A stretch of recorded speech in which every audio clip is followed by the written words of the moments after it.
Welcome to Session 2. We have with us Mr. Samar Abbas Kazmi, Barrister at Atkin Chambers, London, who will moderate this session on allocation of risk in construction contracts. Parallelly, we also have a workshop being conducted by Secretariat in Auditorium 2. The workshop is on inevitable issues of time, cost, and damages.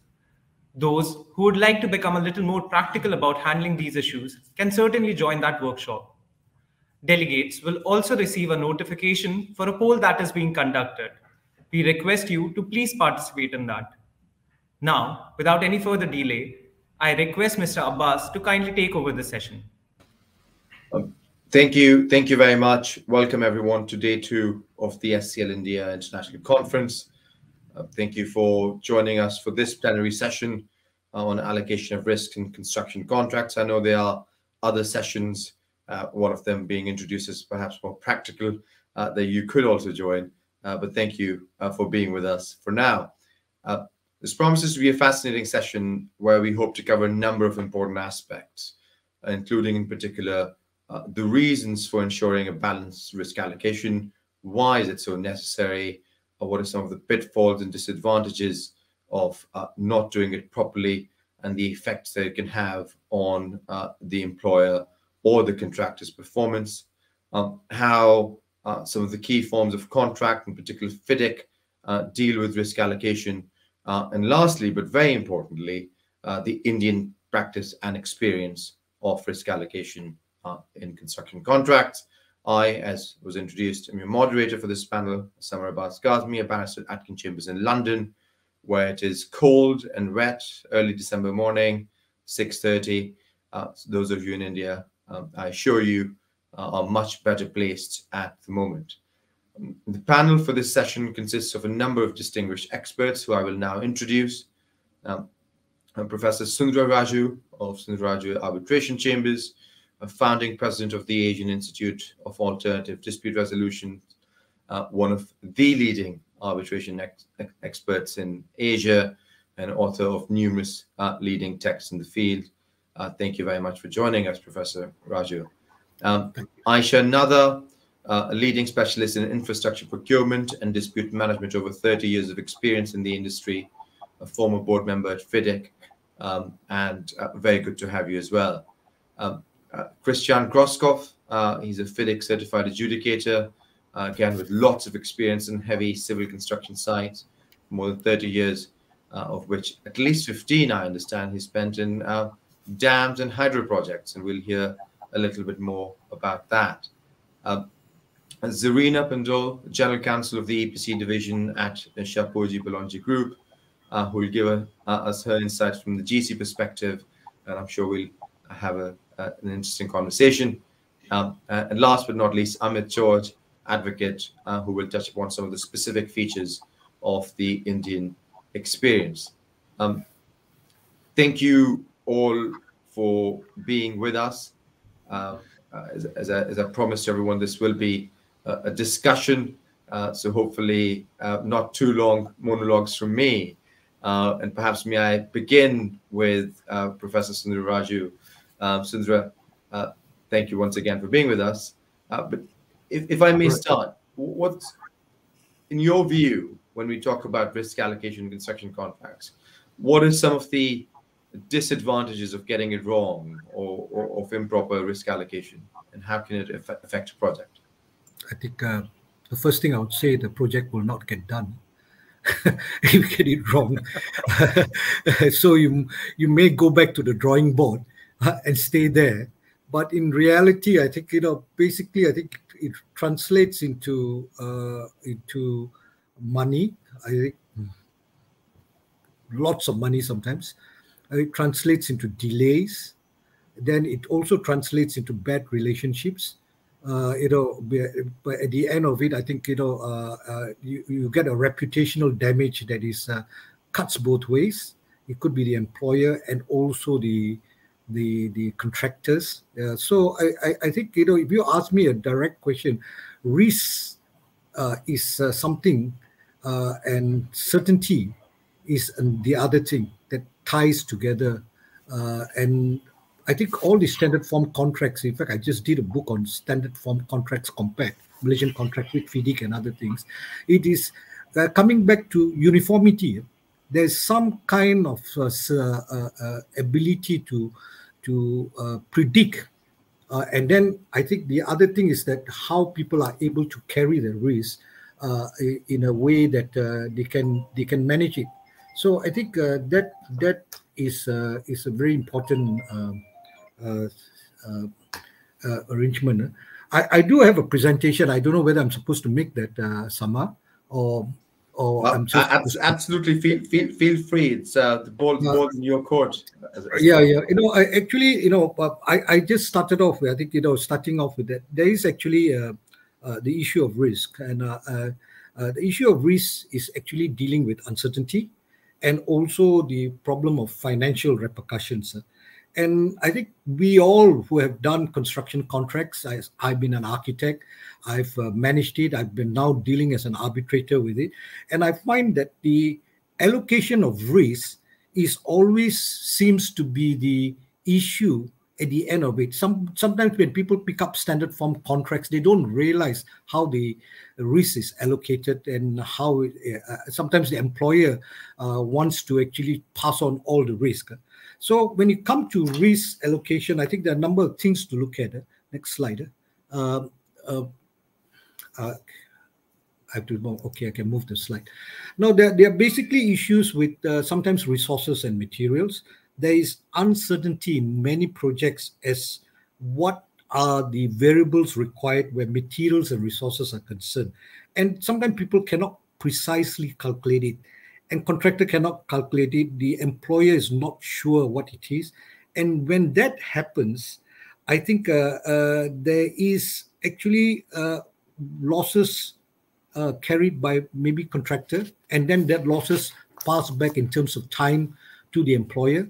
And the next thing that I've been always seeing as an arbitrator, even doing presently, is unseen ground conditions, the risk of unseen ground conditions, particularly if you're working in an urban site, the logistics and all these things. And again, how do they deal with that? Whether they are encumbrances, whether these are all foreseen, whether the consultant team has actually taken into consideration that, and whether the contractor has taken into that, into his beat that. COVID-19, particularly, I think, in Malaysia, and I think the countries that depend on foreign labor in the construction industry, has hit because there's been less movement of labor, especially skilled and unskilled labor. So I think that risk was unexpected. And it is usual for employers to assume that you are able to actually get including contractors, that you're able to get such labor, but when you don't get it, then it becomes a problem. Then contract risk is associated with the physical loss and damage in the performance of the work. There is actually who is to carry that. Then payment disputes, that's a serious risk, and it is a very common occurrence in the construction industry. That is why so many methods are coming out to resolve payment problems. I think one of the more popular methods is now statutory adjudication for payment disputes. And then, of course, we have force majeure that comes out as something that have caused the project to be escalated to a different level. The importance of risk allocation is basically you have to determine how it should be shared. And I think it always takes two sides to build the project, to build a building. So for a construction project to be successfully completed, all parties must take responsibility. They must be aware of the risk they carry, and they must be prepared to bear that risk. And they also must be able to put in the money and the time to ensure that such risks are handled positively. Now, there are two projects we know about it. I think the 2014 expansion, when the Panama Canal was originally built in the 1900s, it was quite an achievement. But in 2014, they had another major expansion project, and there was so much problem there that the cost the project stopped for 2 weeks, and the cost that came out from that was came up to billions, and they were still quarreling over that. And for example, the tunnel between France and under the English Channel also caused a problem on how the risk was actually transferred. It was finally transferred to the investor, and the investor was unable to carry it, and they transferred it to people who were even smaller equity investors. So that caused a lot of problems. In fact, I think the overall concept was not done properly in a way that I would say that. Now, basically, looking at these two examples, if it's not done properly, then you have unnecessary delays, and overall costs will overrun. And then, according to the KPMG 2021 Global Construction Survey, risk management, it is considered as one of the most critical areas to improve. And then I think most of the respondents, about 60%, talked about the need to actually increase integration and visibility between enterprise risk management, portfolio risk management, and project risk management. I think they're all saying that we must be aware of where things can go wrong and how we are going to deal with it. And how to allocate risk is another question. Shapiro suggests that the proper risk identification, equitable distribution of risk is the essential ingredient for increasing effective, timely, efficient design and construction of the project. What are the considerations that you should have? I think first, the party who has the greatest control over the eventuality should carry the risk. Then, which is the party has the greatest capacity to absorb the risk? These are the considerations. Which party can best assess, evaluate, and make allowance for the risk? Another way of saying it, which party normally undertakes the risk in the course of such works normally? And then, is the risk insurable? So moving on to, there are statutory obligations sometimes that come about, and these are mandatory in mandatory requirement, and that has to be identified and allocated between the parties. So, for example, in Malaysia, let's say you have a fit for purpose or a safety requirement that has to be actually written into the contract. Now, different types of contracts have different ways of allocating liability and risk. A traditional bill-only contract, the contractor's risk is only in relation to building it in accordance to the contract, which is designed by a consultant team. So beyond that, it is not necessary to look, but he must make sure that sometimes there is actually some obligation that goes to him that he's buildable. So he may have a duty to warn. So I think, again, that he must be aware of. How do you respond to risk? And in fact, I think there are 4 items. You transfer the risk, you avoid the risk, you accept the risk, or you insure the risk. So when you transfer the risk, is basically you transfer maybe from the contractor to the owner, and there could be an advantage for the owner to assume such a risk. We don't know. I think it depends. There must be some price advantage. Then sometimes owners tend to feel that they should offload most of this risk to the contractor, even though there is a higher price involved. So, and then the contractor on the other term may propose contractual terms that are more favorable.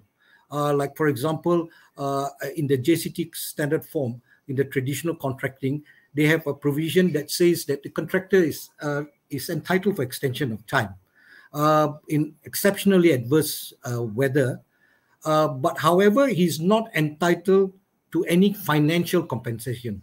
So this risk is then shared between the employer and the contractor. So the FIDIC rate book is also, and the NEC standard form of contract have also certain provisions that allocate both expressly and impliedly. I think we can go into greater detail, and then the way the avoidance of risk, I think you have to look at the the avoidance of risk. You should look at post-contract alternative proposals, and then there is also sometimes deeming proposals. And then how do you accept the risk? Contractors will accept some risks. They will bear it, but the owner, on the other hand, may accept certain kinds of risks like water damage and all these things. The contractor may agree to design and erect a building that be breach of and he doesn't do any design, or he may not do any design. I'm so sorry. I'm finding it difficult to read the slide also. And then parties to a construction or engineering contract may agree to the risk of cost overruns to be shared and some portion on the basis. Now, sometimes they use target cost mechanisms, and then parties can share any pain or gain by having a target cost, so that irrespective of whoever is actually responsible for the savings or overruns. Now, one of the more popular ways of actually allocating risk is actually insurance, insuring against risk. And insurance is actually defined by Lawrence J. that it is a contract by which one party, in consideration of a price paid to him adequate to the risk, becomes security to the other that he shall not suffer risk, loss, damage, prejudice by the happening of perils specified to certain things that may be exposed to them. Now, the important thing to look at when there is insurable risk is to see whether there is a legal and equitable interest in the insured subject matter, and then the insured is in possession of the subject matter, and the insured is not in possession of the subject matter, but may have some responsibility whose legal rights are prejudiced in the event the insured event occurs. Now, going to the types of risk assessment by the insurer, they may look at the type and nature of the construction works, the location and situation, sometimes the political condition and the economic climate of the business environment, site conditions and technology, and equipment used in the construction contract. They may also look at the risks relating to the insured, the contractor's financial position, the contractor's record of losses and claims history, previous breaches of duty of utmost good faith where he has not actually declared things that he's supposed to have declared, technical expertise, and then also the experience with the contractor for similar kinds of projects. So I think in conclusion, I would advise, I think all parties, including consultants and all these things, risk is actually comes really from not knowing what you're doing. Once you know what you're doing, as Warren Buffett suggested, the chances of you actually allocating and alleviating risk is highly possible, and you're well aware of it. Thank you so much, Samar. Sorry about the patchiness. Thank you. Thank you very much for that masterful overview of the issues that we hope to discuss a bit more. I'd promised that I'd turn next to Aisha, and you've heard what Sundra says about risk and how that arises from not knowing what one is supposed to be doing. But in your experience of obviously considerable experience of FIDIC, how do you think risk allocation is managed in the FIDIC form of contract, and what can be done differently perhaps or not?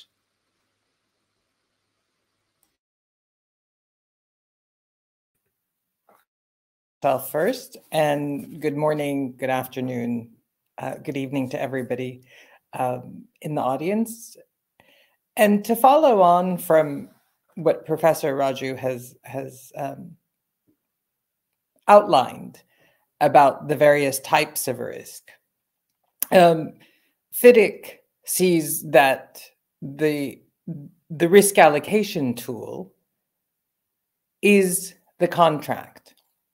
And the process of managing that risk, I think Professor Rajoo had clearly said that if you fail to plan, you plan to fail. And if you don't do your homework, you won't get to where you're going. And when we're dealing in the construction industry, there are risks that you will come across. And the professor outlined that some of those risks are insurable, while others may not be. So the FIDIC, within the FIDIC suite of contracts, typically risks are dealt with the effects that they generate, if and when they eventuate.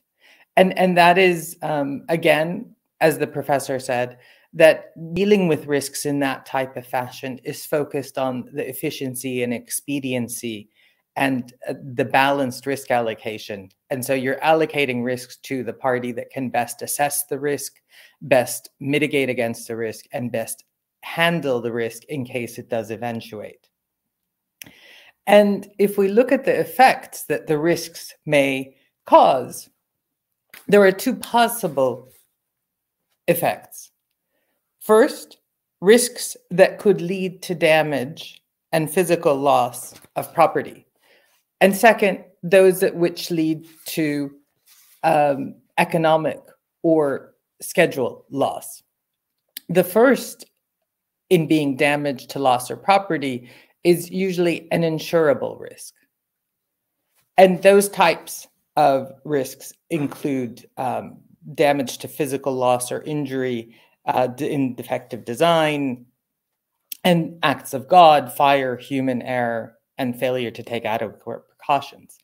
Example of types of risks that lead to economic loss and could include late site possession, delay in receipt of information, changes in design, and unforeseen site conditions, as the professor had outlined. The treatment of these two types of risks, construction risks, differ in that the first type is the loss and damage is insurable. The way that FIDIC leads to that is the care of the works are transferred to the entirety of the spectrum of the care of the works is transferred to the contractor at the taking over of the site possession until the taking over certificate. And the contractor is responsible to insure against those types of risks that lead to physical loss or damage. The second set of risks, which are late site possession or unforeseen site conditions that lead to economic impacts, are spread throughout the provisions of the contract and may, as the professor had indicated, can either be transferred to the contractor, in which the contractor at contract signature accepts that to undertake that risk for payment, or they could be maintained by the employer, in which case, if that nature of the risk eventuates, then the contractor will have an opportunity to be made whole in terms of additional cost and or time, depending on the situation. So what we see in the FIDIC contract, if we take the 1999 or 2017 suite of the work contracts, we'll see that the distribution of risks in the red, which is for construction only, more of the risks that lead to economic impact are maintained by the employer, such that when those risks eventuate, the contractor will have an opportunity to claim for an entitlement for extension of time and or additional costs. Whereas in the Silver Book, which is seen to be more of a turnkey type of solution, that at contract signature, the contractor is accepting more risks and therefore will, as the contract continues, if those risks eventuate, the contractor has been assumed to take on some of those risks for unforeseen site conditions or errors in employer's requirement at contract signature, so there would be no opportunity to claim for additional costs and or time. Now, the professor also mentioned there's a set of exceptional risks. In 1999, in Clause 19, we see that that's the force majeure event. If there's certain criteria, if it's unexpected, uncontrollable by either party, there are remedies for that, and that's a shared risk. So generally that affords extension of time, but no money.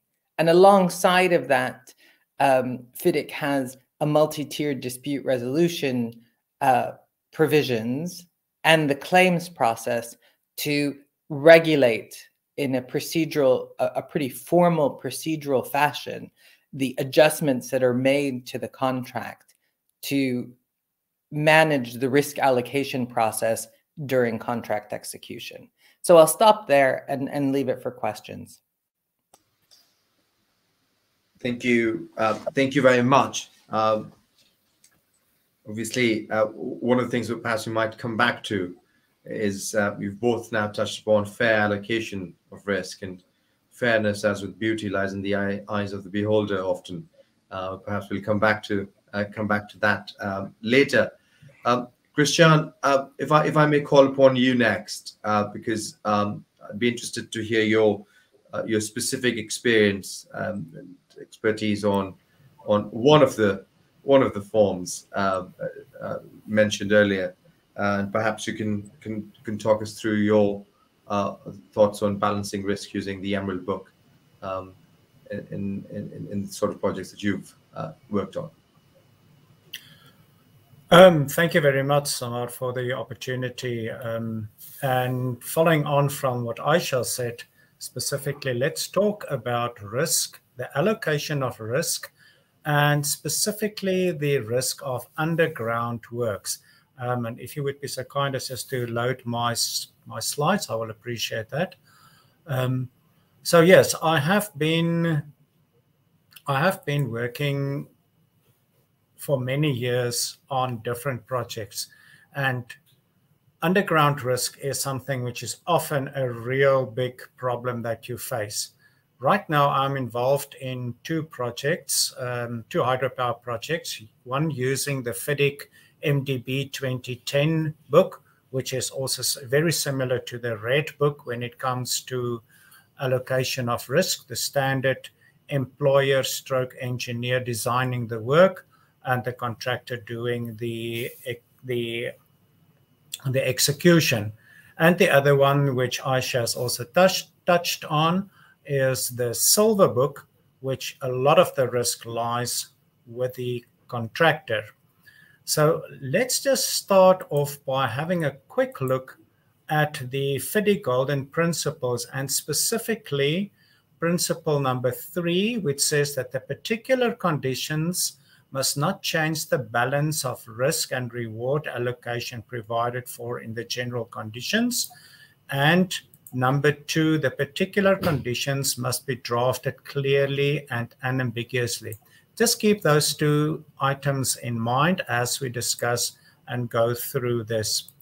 So first of all, we're looking at a project in the subcontinent, which is being constructed right now, a hydropower project.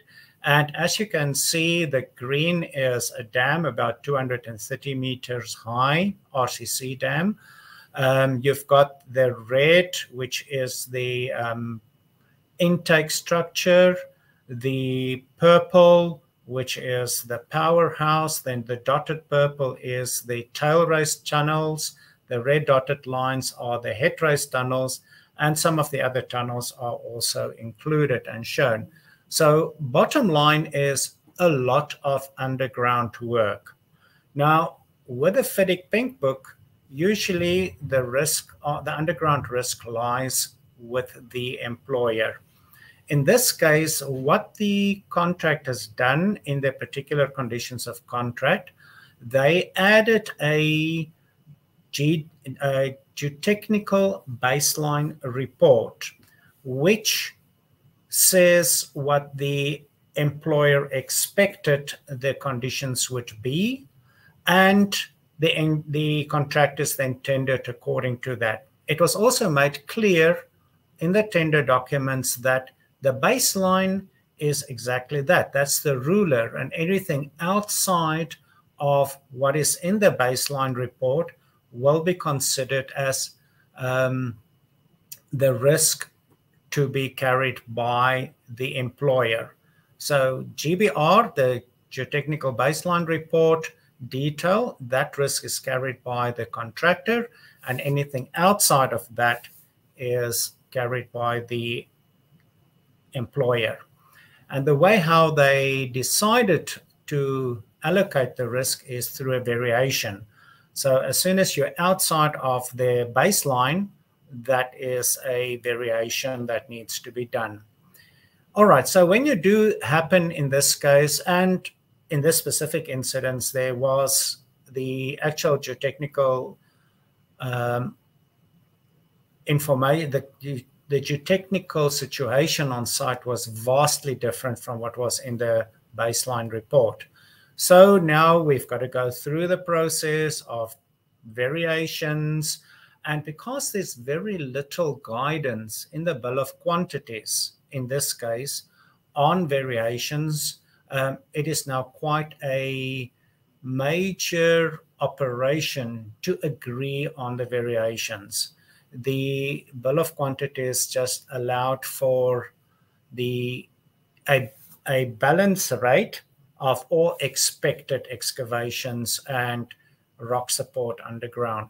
So this is what we've got in this situation. And I'll talk a little bit comparing these two with what we've got now available.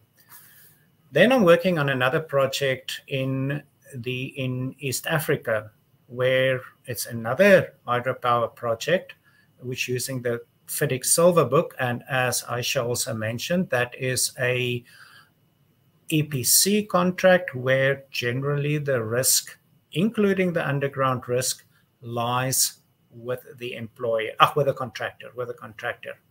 There are some, again, in their particular conditions, certain protections built in for the contractor, but generally all underground risk, or all foundation risk in this case, lies with the contractor. Now you can see spillway on your left side, the greenish one, quite a large excavation. The dam itself, 170 meters high, RCC dam once again, fair amount of excavation. So also the diversion works on the right-hand side, and to some extent also on the powerhouse on the left-hand side of the river. In this case, as in any EPC contract, the contractor will price for the risk of potential unforeseen geological or geotechnical conditions. In this case here, we had a very close on the expected situation. So the advantage is really that all this risk that the contractor included in his tender is a bonus for him. It could have gone the other way around, and then it would have been a major problem. Now, one of the problems that you do face is that generally one looks at or a lot of employers look at the lowest tender or at the lower tenders. And when it comes to, like with the Silver Book, and the risk lying with the contractor, the tenderer that is the least concerned about risk is the guy with the lowest tender, not necessarily the guy that can do the work the most efficiently. And at the end of the day, if the risks are, if the underground risks are shown to be miscalculated, you're sitting with a major problem on your hands. All right, all good and well. And this is basically the two scenarios we had until very recently in the FIDIC contracts and in many other contracts as well. So where do we go to from here? FIDIC, in their wisdom, has now developed another contract condition, which is called conditions of contract for underground works. And that is specifically targeted for underground or for large, but can also be used for large foundation work. Just a quick overview of the FIDIC Emerald Book for those who doesn't know it. It is specifically developed for tunnel works, but it is structured in such a way that any foundation conditions can be considered. In short, the Emerald Book is based on the FIDIC Yellow Book, which is a design and construct by the contractor, with still the employer having a lot of say during the process. So it is a lump sum project, and it's not remeasured, but not remeasured structure. But certain sections, like the underground works, are now remeasurable. So a GBR is used to provide the baseline geometric data, but then a further schedule for variations to progress and remuneration is included. So in the case now you have got a certain condition underground. That is what the contractor has tendered for. But in addition, he has also tendered for potential variations, but not only in money, but also in time. So now you've got a set of different variations, potential alternatives that you've got in your contract. So the advantage is that the contractor doesn't take any risk for unexpected ground conditions. Anything that is in the GBR is considered expected ground conditions, but is locked into the varied rates if it should materialize. And remember, these varied rates are both money and time. On the other hand, the tendered rates are now much more reasonable. Previously, the lowest rate were not because the tenderer could do the work more effectively, but it was often, as I said, because of the tenderer that had the least allowance for risk. So when the conditions were would be unfavorable, that usually end up in quite a big dogfight in cases like this. My view is that whenever you have a tender with potentially unknown foundation conditions, the approach of a balanced tender in this case is much more amicable and cost and time effective for the employer. You can then put the effort where the effort is required. That is in short, which I just wanted to share with you people.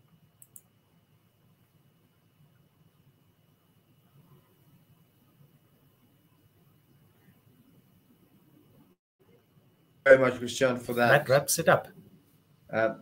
For those comments. If I may go back to Aisha, perhaps, because we haven't heard from you on the Emerald Book specifically. Coming up with highly specialized contracts can sometimes be described as a bit of an unenviable task, because there's never any one size fits all. But in your view, what does the Emerald Book achieve, and what does it perhaps, what challenges perhaps it might pose? Well, I think the Emerald Book is a great demonstration of what is achievable through collaboration. The Emerald Book was a joint initiative. It was undertaken during my time on the board of FIDIC, and it was undertaken in collaboration with the International Tunneling Association, and jointly produced by the FIDIC, or jointly produced by FIDIC and the International Tunneling Association. So what the Tunneling Association brought to bear, their expertise and their history of understanding the risks of projects that dealt with significant underground conditions like tunneling, like dams, like Christiaan had said, and FIDIC brought forward to the table its understanding of standard forms and how to allocate risk once clearly assessed. And so the starting point from a FIDIC perspective was a design construct yellow book, so that the starting point of the task group in drafting the contract was the approach of standard forms in a design construct. So taking those types of risk allocation philosophies forward from the FIDIC Yellow Book, and bringing forth from the International Tunneling Association the concept of the GBR, the baseline risk portfolio, and making sure that the clarity of assessment takes place before contract signature or before even tender, so such that the contractors come in and understand the real baseline in which they're bidding against. And if you fall within that baseline, the contractor is taken on the risk.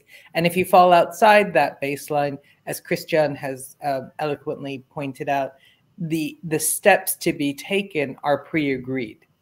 So the modifications and the adjustments are pre-agreed. So it shares the risk, but clearly delineates which party is going to be responsible and how, gives a clear procedure, formal regulated procedure of how the contract in terms of time and money will be adjusted to go forward to focus on project success. So I think it's a view of collaboration and bringing forth ITA's knowledge, industry-specific knowledge, and bringing forth FIDIC's contract standard form knowledge and working that together. And that was launched in May of 2019 at the ITA in Naples. So just a brief background. Thank you very much, Christiaan. I think I think you wanted to mention yes, specific about India, which might be of interest to. Yeah, if you look at the Vishnugat Pipalkoti project, they have actually used basically all the principles of the Emerald Book before the Emerald Book was there. Okay, they used the Red Book as the basis, and then they wrote this in for the Vishnugat Pipalkoti project. And it worked, as far as I could understand from the project manager that you had, that were there. It was absolutely a brilliant success. And it just shows you that having these pre-agreed variants and actions when you've got a problem or a variation is really a brilliant way of preventing disputes and preventing problems further. So that was a very, very good example of where the principles of the Emerald Book was very successfully used in India. The advantage with the Emerald Book now is people has gone through it with a fine-tooth comb. They hopefully there's incredibly good guidelines in the book for the development of certain sections of the particular conditions. So I really believe when you talk dams and hydro, that is the book. That is the contract format to go for. Thanks. Thank you very much, Christiaan. And that's perhaps a nice segue into talking about more specific Indian context and the experience on the ground. And perhaps if I could start with Zarina and ask for your insights as to why you think ensuring a balanced risk allocation is so important, and any comments that you may have on what you've heard so far, perhaps. Thank you, Samar. I think all the presentations and what Aisha said, some of them were quite eye openers. So I quite enjoyed that. So I'm going to say thank you for that too. But come back to us in terms of a balanced contract. I mean, touching upon what everybody said, I think the first thing we have to understand is projects of these natures they're long. There is time, there's effort. In terms of time, it's generally over a period of years. We're not talking of a few days or a few months. We do talk about years. And I think in terms of what you say in terms of balanced contracts, absolutely at the outset, even before the contract is signed, the negotiating stage, just to understand what the repercussions of this contract are, not just risk allocation, just going forward in terms of payment issues, in terms of labor, in terms of even things that we've seen now in COVID, in complexities of these projects. You have to have both parties sit down and have a dialogue, not as master and servant or as overseer and a contractor, but as people who would then be parties, not parties, sorry, I take that back, as partners in a project. If the employer and the contractor do not meet in the middle and do not accept each other as partners, then we have a rift there itself. Yes, we could go ahead and sign the contract, but then there's always that, yeah, I may be working for someone or this person's working for me. That concept first has to be negated. Again, in terms of complexity, the projects that we're talking about, for example, the tunnel projects or hydro and dam projects, none of this is easy. Underground conditions are just one of the aspects that may be unforeseen. In contracts which take as long as they do, there is always the risk of even change of law. There is a risk of change of technology, which is very real. And that's something that I myself have come across.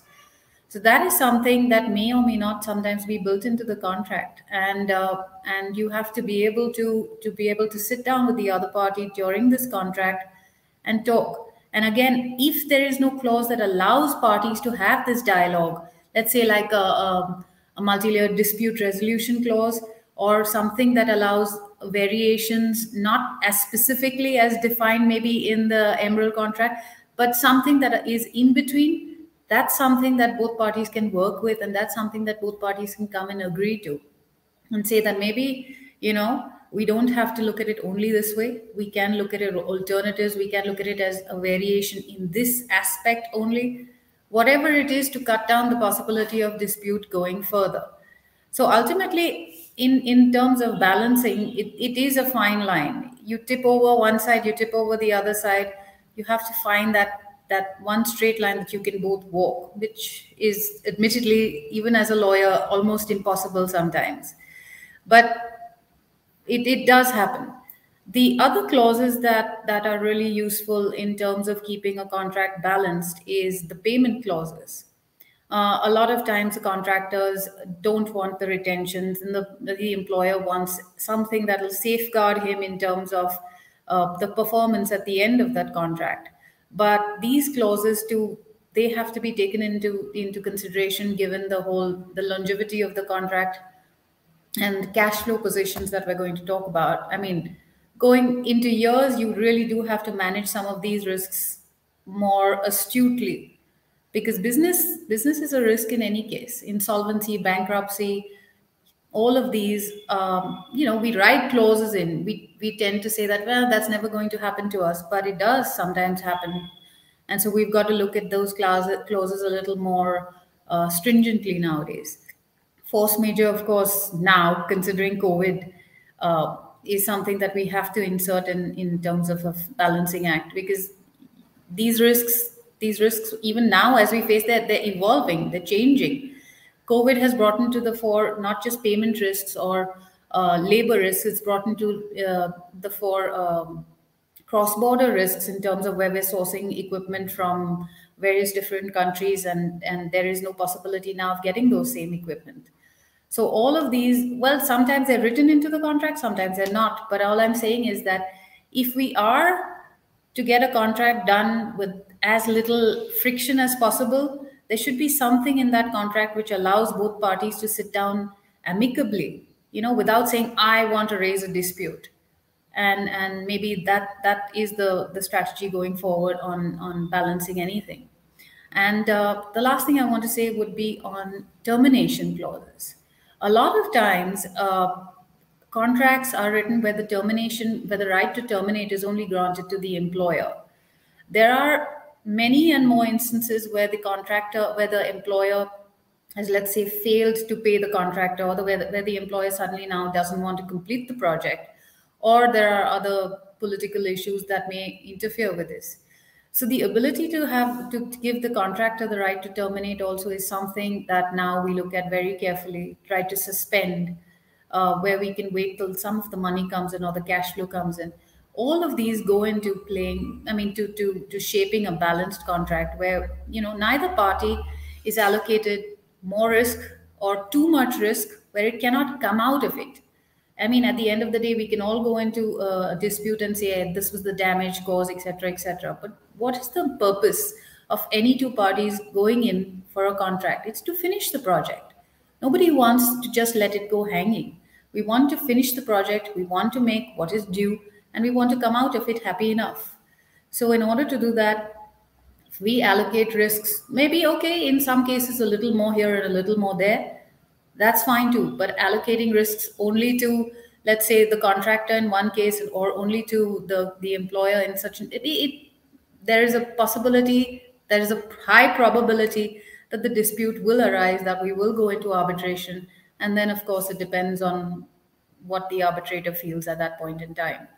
So I'd say we balance it out now, we finish the project happily. We don't balance it, we're going to see a dispute in any case.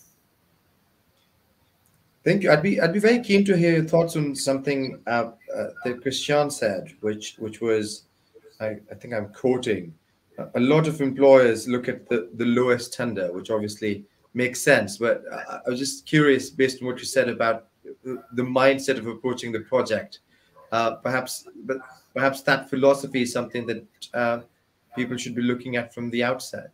I don't know, maybe you have any thoughts on that? It is something that the employer should look at from the outset. But given that at the end of the day, it's money, right, on the table. How much money am I going to spend? Yeah, I can allocate risk to this, and I can give him that.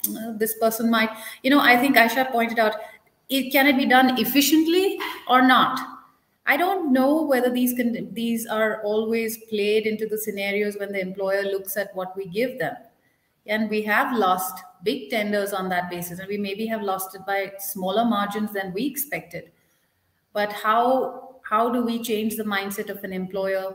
That perhaps is a discussion for another panel. I don't think we'd be able to cover that today. I mean, that might go beyond the ambit of our discussion. The other thing that I was curious about what you mentioned, when the pandemic started, I remember being invited to so many webinars on force majeure clauses. I think there was a whole month, there was nothing else to do. Around the world, we all just went to webinars on force majeure clauses. And I went to quite a few of those. And my impression was that everyone's conclusion was, the clauses we currently have, they're not fit for purpose. No one anticipated COVID, tough luck, let's move on. Do you think, well, firstly, has that been your impression? And if not, I'd be keen to know. And secondly, do you think people are now applying their minds a bit more to how to factor in those kinds of situations or scenarios in their contracts going forward? COVID was quite an eye-opener. All of us did go back to our contracts and start reading the clauses really carefully to see whether we fit into the definition out there.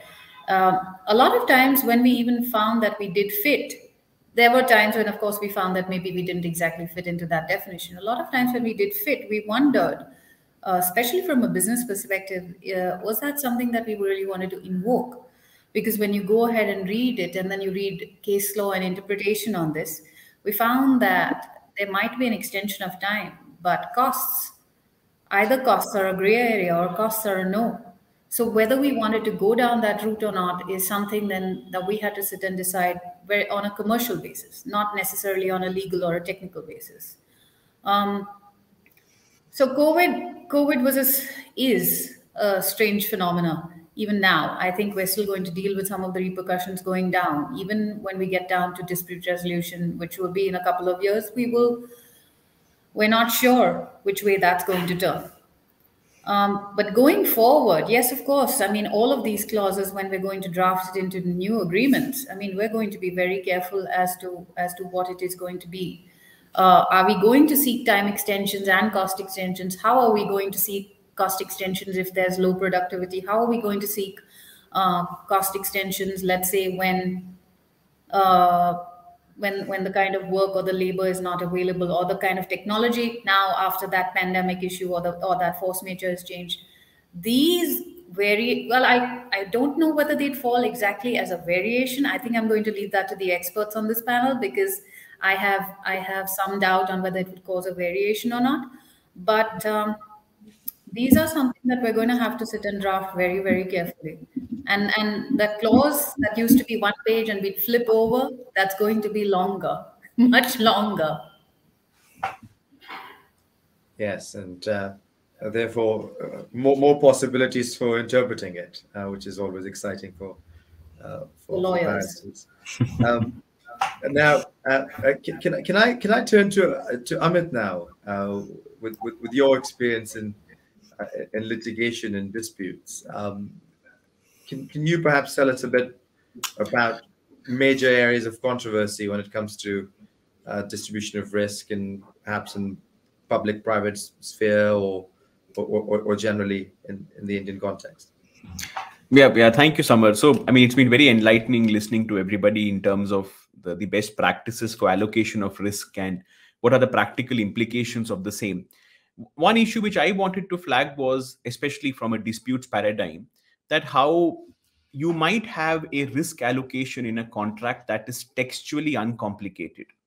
But when you see it in the overall statutory ecosystem within which that particular contract operates, one might find that a lot of this risk allocation, which is pretty straightforward and which supposedly posits the risk onto one party, may turn out to be quite complicated in operation.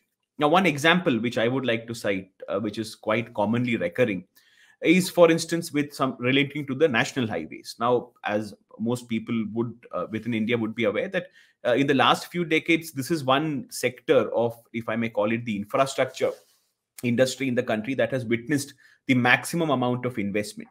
So we've had like a very large drive towards augmenting the national highway network. So the nodal agency which drives this is obviously the National Highway Authority of India. Now, a large part of the contracts of the National Highway Authority of India are based upon or influenced by the FIDIC. Now, so therefore, one typical risk allocation, which is also touched upon by Aisha, was that in terms of the handing over of the land.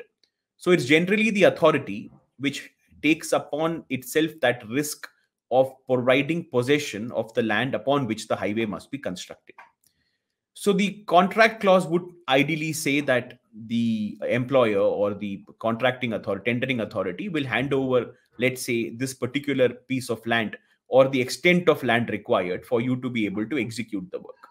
But now the interesting part is that if you look at the statutory ecosystem here, which is the National Highways Act of 1956, which drives land acquisition for national highway projects, one finds Section 3.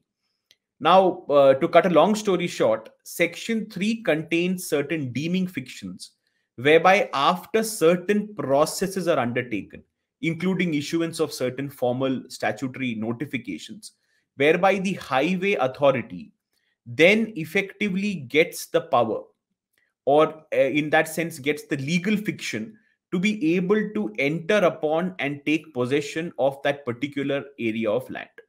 Now, this is all well when it comes to a legal fiction, that the possession now vests with the authority for that portion of the land where the notification's been issued. Now, therefore, on the basis of this legal fiction, the authority then issues letters to the contractor or the concessionaire stating that here, please find possession of the land which is being handed over to you. So textually, when one sees the contract, the authorities now discharge that duty, legally speaking, to hand over possession. Because under Section 3 of the NH Act, under that legal fiction, they are in possession or they've taken over possession, and now therefore they are transferring it. But in most cases, one finds that this is far from the actual reality on the ground level. Because what has actually been handed over is only paper possession. So this leads to certain disputes, because now when the contractor actually tries to access that land, he finds disgruntled landowners still there who are unwilling to effectively let any work be undertaken. There might be political mobilization on the ground level by local political leaders, etc.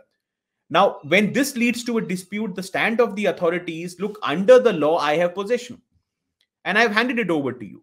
So when the text simply says hand over possession or hand over the work site, many a times these legal fictions in these statutes, these applicable statutes, create significant complications in determining if at all that particular risk allocation obligation has been actually fulfilled or not.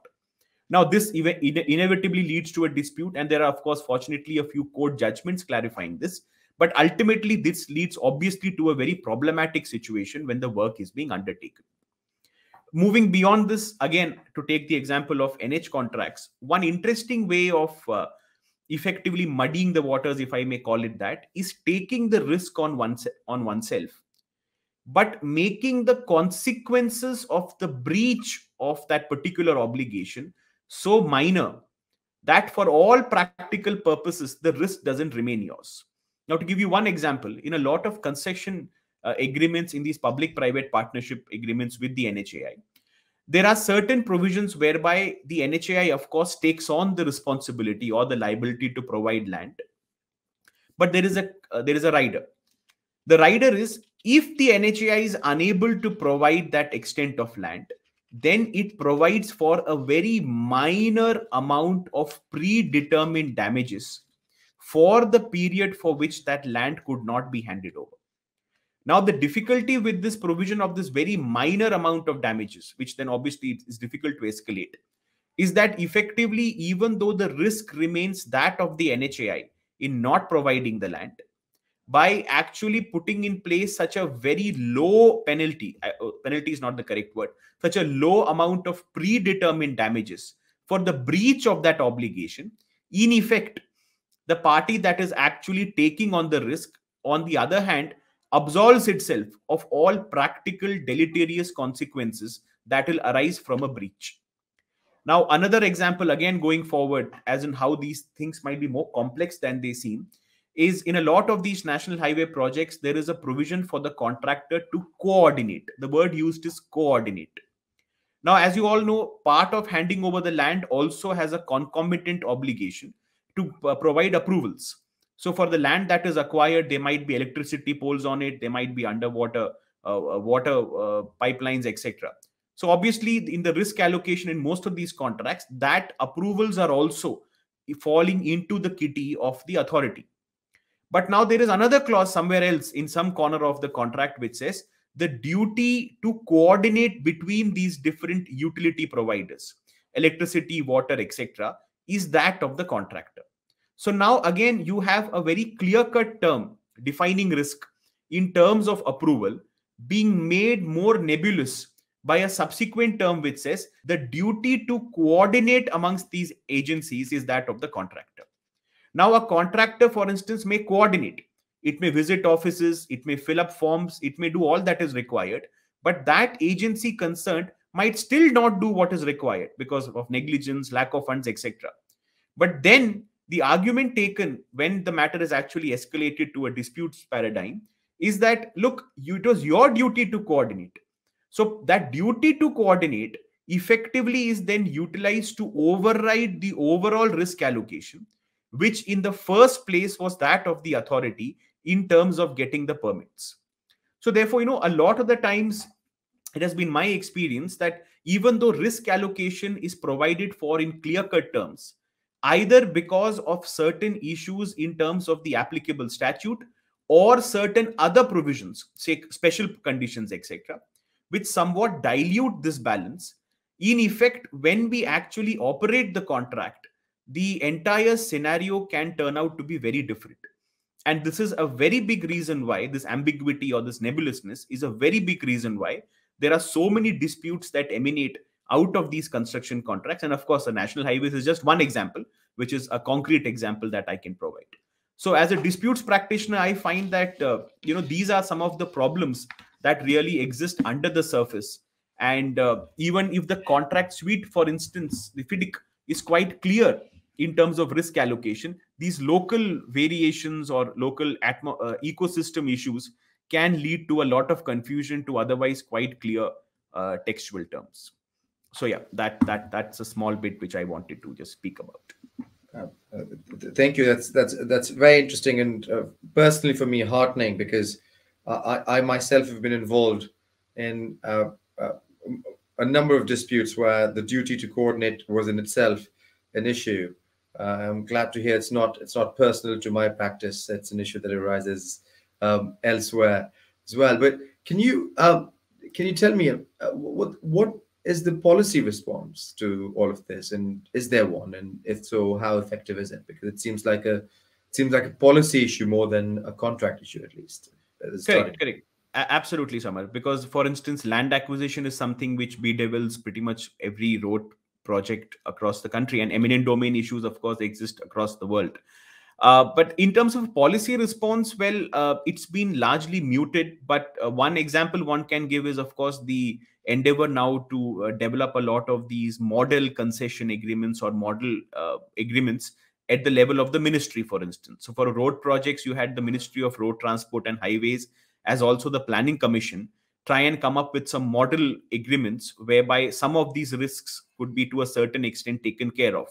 Now, one thing which they have tried to do, and which is the problem with many road projects in India, is that they have now stipulated that the agreement which should only be inked once 80% of the land concerned has actually been acquired. So otherwise, the problem used to be that when you were actually tendering out the project, your land acquisition used to be at a very nascent stage. So the land used to get acquired as and when the contract was ongoing. That is obviously abysmal in terms of contract planning. So now, at least to a certain extent, there is a normative acceptance of the fact that this really can't continue, and that there must be at least a basic level of land acquisition that must formally be completed before the contract is signed. So there are some of these responses that have emerged, but there is nothing really on an overarching basis that takes care of all these concerns. That is unfortunately left to the courts to decide in terms of a judgment whenever the result of a arbitral tribunal's award is challenged. So it's more of an ad hoc response, not so much at a systemic level. And perhaps at the level that we're operating, and not as policymakers, but as people who can advise on drafting or getting into contracts, is there something that advisors, lawyers should be doing differently? Perhaps a departure from adherence to standard forms in certain specific contexts, because that's another debate. Because when you depart too much from a standard form, then it's no longer the standard form. And so to what extent, and this is a question generally for the panel, to what extent should one be straitjacketed by the standard form, and to what extent should one be adventurous and bold and take one's own course? I'd be curious to hear anyone's thoughts on the panel. Can I try? Please. It's standard forms are meant as sort of obvious documents that are available, that everybody knows what the risk allocation is. So if, let's say if you're working, you're familiar with a particular standard form, you tend to use it all the time. So if it's FIDIC, then you use FIDIC all the time. And for certain kinds of contracts, projects, when the consultants come on, they will actually choose the standard form with the employer. Not necessarily the contractor will choose the form. It's always the consultant team with the employer. The other thing is that I really believe that there is very little use of genuine pre-estimates. People tend to have a pre-estimate which is done, and then they will decide to call the tenders. And then let's say if it's an international tender, there is an inkling that certain people will be pricing at this pricing. So it is sometimes a political decision I noticed between some of the international contracts. I mean, obviously it's low. The pricing is low, but they do take it. They do take the contract on, and then after that they have problems. I think that's something that employers, I think, should actually be aware that, and they should be advised very carefully by the consultant team. Look, if you give this kind of price, do expect some problems at the end, either by undercutting, cutting corners, doing things that you may not want what you get, or there will be actually slowness. Because there is a cash flow problem and all these things. Of course, at the end of it, I've seen in my own working lifetime where G to G, they will sort it out. At the end of it, let's say I've seen Korean contractors go bust, not once but twice during their heydays. And then they will be in the midst of a project, and then the government will go and talk to the government because it's such a big, important project. And then they will get another Korean to come in, and they continue, and then the pricing just changes again. So I think that perhaps, it's all the same form of contract. There's no difference, but I think it has to do with just an attitude that get things on the cheap is not really the way to do things. So you just have to get it right. And then the other thing is the contractors, if they give you something that is not, they have not priced for, it must come out from somewhere, So I don't think so. You will actually. I mean, this is. I think more than just risk allocation. It is just being true to what you want to get at the end as a product. You pay. You actually must pay a good price, and you expect a good product free of defects. That's it. And once you get that, all the standard forms actually facilitate that risk allocation. I think I find particularly government, they tend to actually be very cruel where risk allocation is concerned. I'm sorry, because I've been dealing with a lot of government. Example, you said, they don't allow the contractor to terminate. It is very, very rare in private contracts, but in government contracts, it's very, very normal. I've seen it all the time, they don't allow, and we will say, we are aghast. Of course, the contractor will say, I will go for common law termination, breach of a fundamental term, all these kind of things, all these other notions come in. At the end of it, let's say it's a genuine, he suspends work, he's not allowed to suspend work, he's not allowed to abandon work. All these concepts come in, but they all confuse. At the end of it, the project suffers. Sorry, I just went a bit longer. Thank you. That's it's very interesting. I thought someone else also wanted to yes, please, Aisha. Well, I think just to answer your initial question about how bold should we be when using standard contracts, I think absolutely a standard contract form is there as a tool to, as a starting point. But I always tell clients that if you choose to have if you start making your particular conditions so bold that they overtake the general conditions in the standard form, you may be starting from the wrong place. Because if you don't share the risk allocation philosophy that's adopted by a particular standard, that shouldn't be your starting place.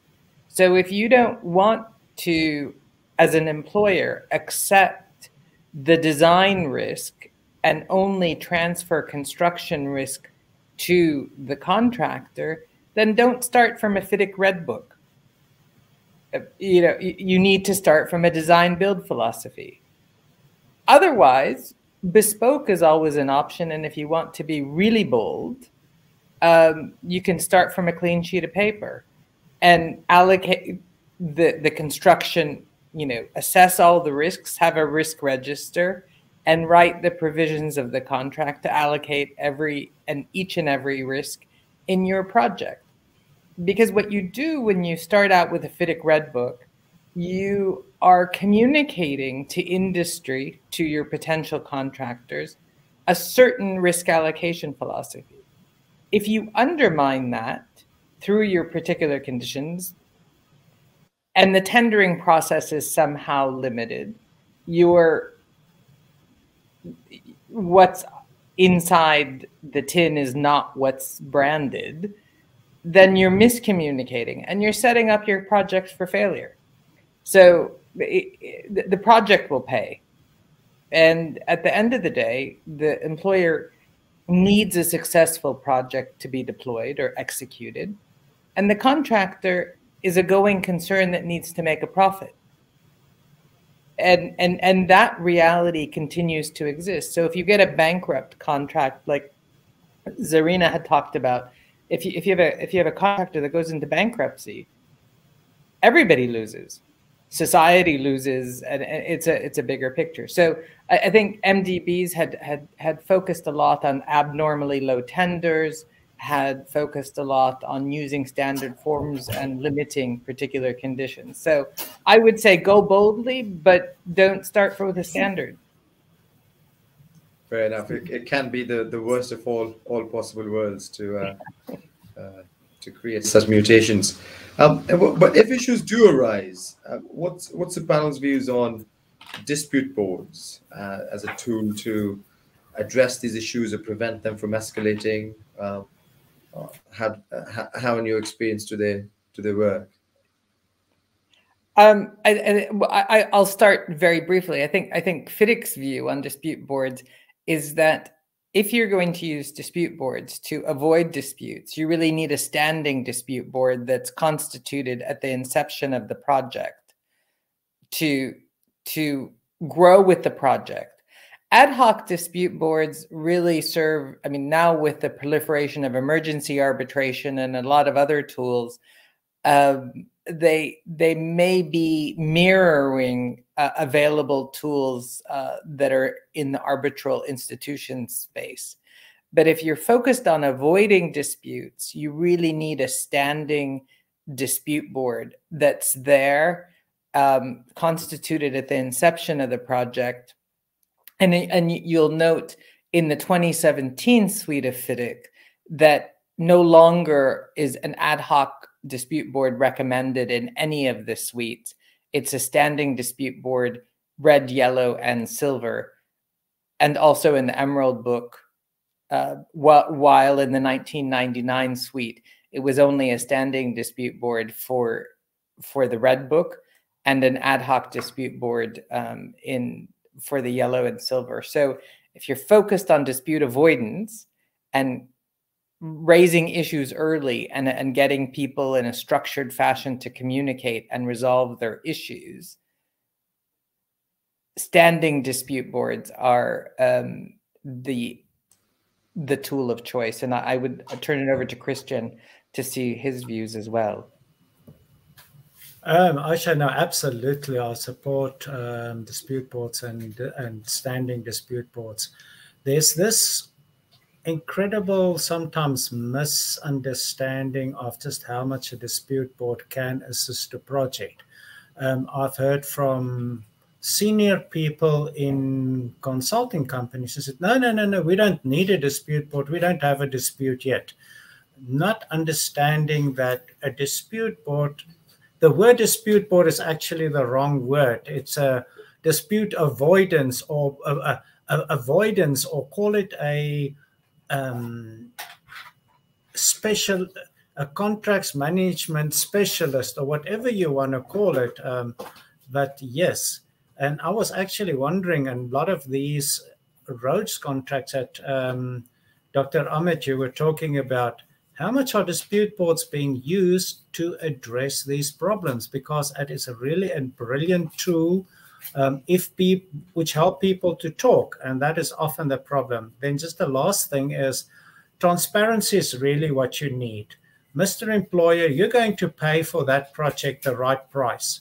It may be a cheap price in the beginning, but at the end of the day, you're going to pay the right price for that thing, either through claims or variations or loss of time. So rather try and get the right price from the start, and it makes everyone's life easier.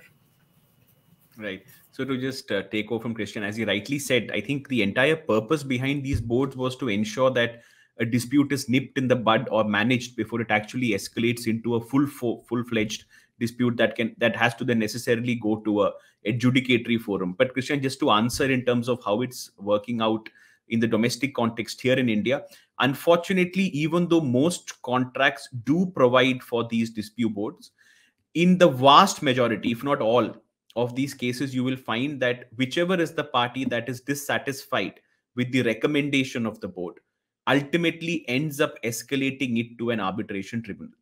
There is in fact a judgment of the High Court of Delhi of a division bench which expresses anguish at this phenomenon and says that the entire purpose of dispute review boards in India has been defeated because whichever party loses ultimately escalates the matter to arbitration. So I completely agree with you that the entire purpose is dispute avoidance. That's what the dispute boards are for. But unfortunately, at least in the domestic context, it seems that it's more like just the first rung in the ladder to eventually reach the arbitral tribunal and then get an award.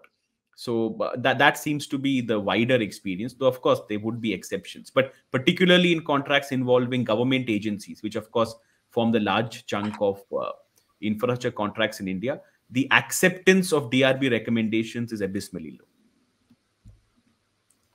It's interesting because I had another panel a few weeks ago on multi-tier dispute clauses. And ultimately, all you can do is compel the horse to the water and not beyond that. And if it just becomes another step on the ultimate road to an arbitration, then it could just end up adding cost. But maybe that's a question about attitudes to projects. There's a question from the audience, and it is addressed to Aisha for reasons that I don't know, but I would be curious to hear Aisha's views and then maybe also Sundra's, because I think he might have views on this. The question is, how is risk allocation being done in Belt and Road initiatives when so many countries in different jurisdictions are involved, and how's China managing the risk? So questions addressed to Aisha, starting with her and perhaps Sundra afterwards. Yes, I think one thing, I mean, there's a lot of collaboration between the Chinese Member Association of FIDIC and FIDIC. So there's partly, in part, the FIDIC contracts are being used in many Belt and Road projects. So the risk allocation on a project level,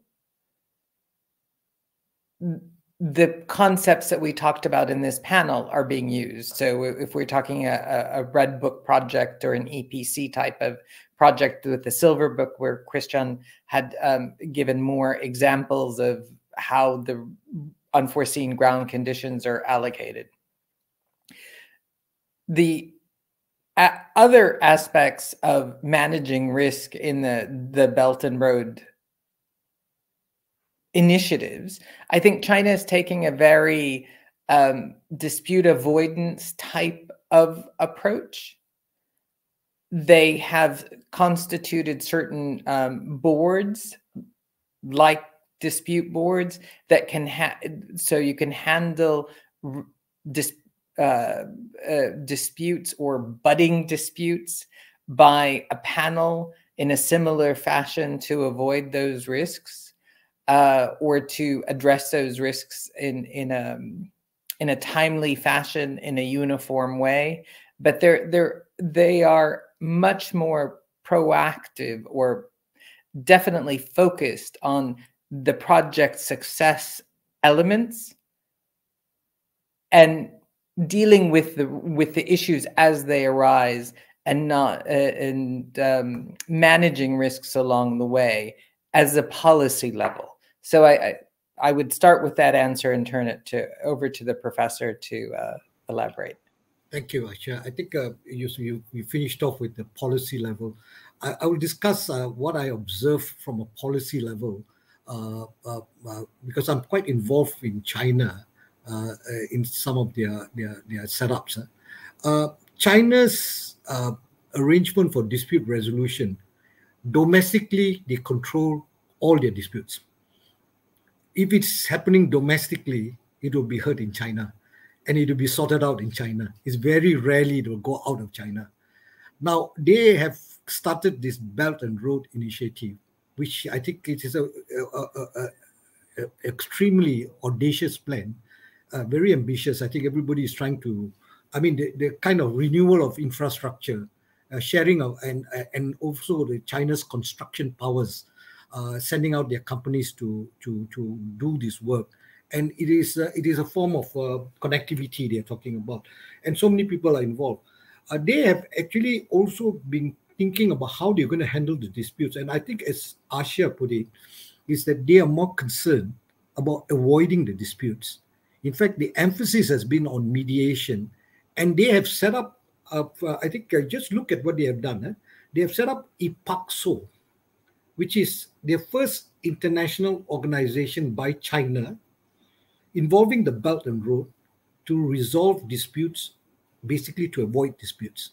So they have come up with their own rules and all these things, and they have basically starting to soft sell, project it very, very slowly. But I think that's quite good. You know, it's good because they are aware that they have very little, because all their disputes, once they go outside, it either goes to London. If it's a shipbuilding thing, they have to be. They end up in, say, in London Maritime Association, or if it's let's say a building or a FIDIC contract or whatever, they end up in ICC, or they will go to Singapore, or I mean, and Hong Kong is actually shrinking in a way. And I think the last week they came out with another interesting announcement. They actually tied up an ALCO Center, an Asian African Legal Consultative Organization. Headquarters is in India. And it is an international organization which has an integrated dispute resolution centers distributed in Asia and Africa. So I can see the pattern. They said, okay, we will emphasize on dispute avoidance, mediation, standard form contracts. They are coming out with their own standard form contracts for their companies to use as they go out. And also, I think they are also talking about their own rules. And then they also have tied back with an international organization, which is separate, which is in Asia and Africa. So it's fascinating. And I mean, I'm quite amazed by the thinking process that goes behind that. And I think it's also they want to project some they want to have some say in what is happening. I think that's what I read. But it is good, I think, because there's alternatives. Basically, it's good to have alternatives. Thank you. It is, as you say, fascinating, and maybe when we reconvene this panel for the 10th anniversary of our discussion, we'll know how it all panned out. Well, thank you, everyone. We're coming to an end, the end of our session. Thank you to the panelists for the discussion. Thank you to the audience for joining and participating. Hopefully you enjoy the rest of the conference. And hopefully one day we'll actually get to be in similar places or at the same time, ideally. Screens are good, but in person, I find can be even better. So thank you very much, everyone, and see you all soon. Take care.